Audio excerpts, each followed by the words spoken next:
Assalamualaikum warahmatullahi wabarakatuh.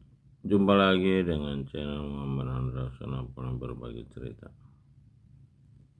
Jadi setelah saya membaca sejarah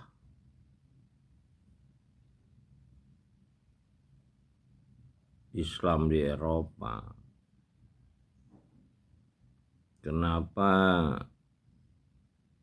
berkembangnya sains,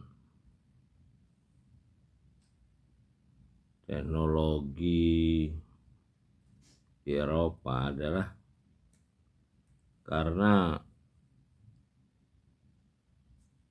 umat Islam yang 8 abad, mulai dari abad pertama berada di Andalusia, itu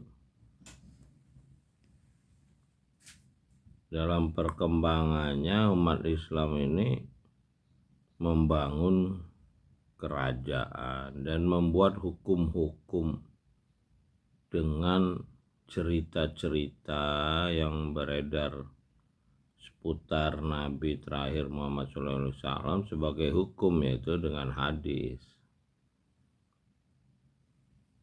Nah, sementara umat Islam yang mempelajari Iqra, kitab, dengan sungguh-sungguh, lalu mendapat hikmah, yaitu mengembangkan sains seperti Ibnu Sina, Al-Jabar, dan lain-lain, ini dianggap sama pemerintah ini sebagai orang-orang yang sesat, sama dengan cerita gereja yang menghukum Kopernikus, yang ilmuwan yang bicara bahwa bumi mengelilingi matahari.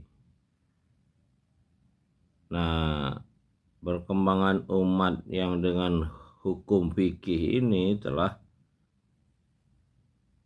tidak mengakui umat yang mengembangkan sains, ilmu pengetahuan, yang berpikir, ulil albab, ulil absor, yang menemukan matematika, aljabar, Ibnu Sina, dan lain-lain. Nah, jadi umat Islam ini terus mengembangkan hukum fikih ke seluruh dunia, sementara mereka yang mengembangkan sains dianggap sesat, sehingga tinggallah sains umat Islam ini di Eropa, yang justru dikembangkan oleh masyarakat Eropa yang dulunya adalah masyarakat mistik.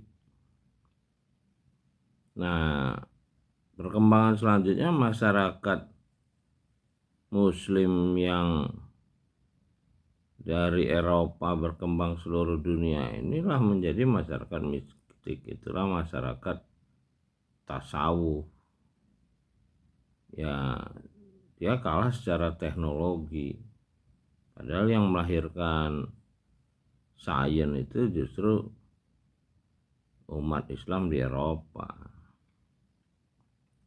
Nah, inilah perkembangan Islam di Nusantara ini, ya, dengan hukum fikih dan tasawuf. Itulah mereka mengembangkan tasawuf yang berasal dari Eropa.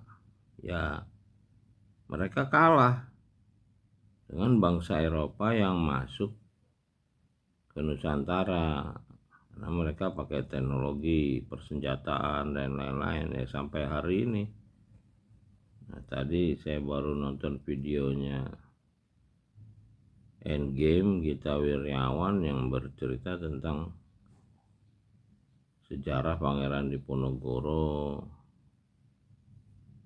yang ahli tasawuf menurut cerita ahli Peter, ahli sejarah. Ya, jadi kita bisa mengerti bahwa hukum-hukum yang berkembang pada umat Islam ini justru bukan hukum-hukum yang ada di kitab Iqra yang diterima Nabi sebagai petunjuk untuk berpikir, akal sehat kalau kata Rocky Gerung tuh.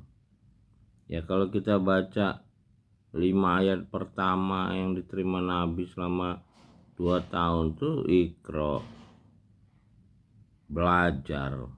Arti ikro tuh mempelajari.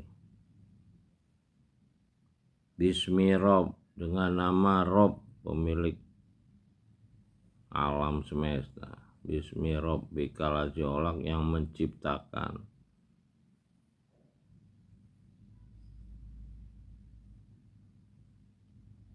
Bismi Rabbikal Ladzi Khalaq, yang mencipta dari segumpal darah. Iqra wa rabbukal akram. Jadi dengan belajar kita tentang Tuhan itu dekat. Kalau pikir ini Tuhan itu digambarkan seperti yang digambarkan oleh gereja, tukang hukum aja Tuhan itu seolah-olah. Kalau bahasa Hasan Jawas, tukang rebus, tukang goreng, tukang panggang. Nah, ini berbeda dengan 5 ayat yang pertama ini. Dia dekat. Iqra wa rabbukal akram. Al-Ladzi alamal biqalam, yang mengajari dengan perantaraan kalam. Jadi mengajar dia. Jadi jelas prosesnya manusia itu belajar. Alamal insan malam ya'lam, yang mengajari manusia sesuatu yang dia tidak tahu. Jadi kita itu sebagai makhluk yang bisa belajar. Nah sekarang dalam perkembangan mistik ini kita ya cenderung nggak belajar lagi, ya mencari pahala terus. Ya proses belajar ini sebetulnya proses mengenal diri, siapa diri kita. Nah kalau yang amalan nih yang nggak mengenal dirinya, dia taunya ngitung pahala. Jadi seolah-olah kita itu ya korban dari tokoh-tokoh yang mengatasnamakan Tuhan. Ya mulai agama-agama ini kan diciptakan oleh orang-orang yang mengatasnamakan Tuhan. Sekelompok manusia yang seolah-olah lebih mengerti tentang Tuhan, padahal manusia ini belajar langsung dengan pencipta. Makanya kata Rocky Gerung itu kan panggilan iman. Yang menjawab kita sendiri, bukan ada sekelompok manusia lain yang mengatasnamakan petunjuk Tuhan. Kalau Nabi benar lah, setelah Nabi ditutup nggak ada lagi manusia itu. Kita masing-masing belajar, ya belajar. Ada perbedaan tuh ya saling menghargai, karena namanya. Nah tidak mengakui perbedaan inilah tanda manusia ini ingin berkuasa terhadap manusia lain yang berbeda, dibunuh. Itulah gereja dulu rusaknya begitu ya. Sekarang dengan hukum fikih umat ini juga menjadi tidak mengenal Rob lagi. Dia mengenal makhluk-makhluk yang mengatasnamakan Tuhan ini, yang dibilang penyambung risalah dan lain, padahal kitab itu udah dijaga pencipta. Tinggal manusia mau belajar apa enggak. Ya kalau dia udah percaya sama manusia, ya nuhanin manusia lain, ya dia terhalang. Itulah yang dibilang perantara. Mencipta itu online kalau bahasa HP sekarang, dengan manusia ini yang diciptakan melalui kitab. Itu passwordnya. Ya kalau nggak pernah tamat baca kitab dengan artinya, ya tertipulah dia, tersesat oleh manusia-manusia yang menyesatkan itu. Ya mudah-mudahan kita banyak yang sadar ya untuk ikro, belajar langsung dengan pencipta alam semesta, Rob, yang memang dekat dengan manusia. Terakhir kita akan berlindung pada Rob, a'udzubirobbin nas, malikin nas, ilahin nas. Robi adil ni murhola sediki warini muraja sediki wajal imladun kasultanan nasiroh. Dan kita diberi kekuatan menolong untuk menghadapi segala kebohongan dusta ini. Salam dari Menara Langit, Muhammad Andra Sana berbagi cerita. Assalamualaikum warahmatullahi wabarakatuh.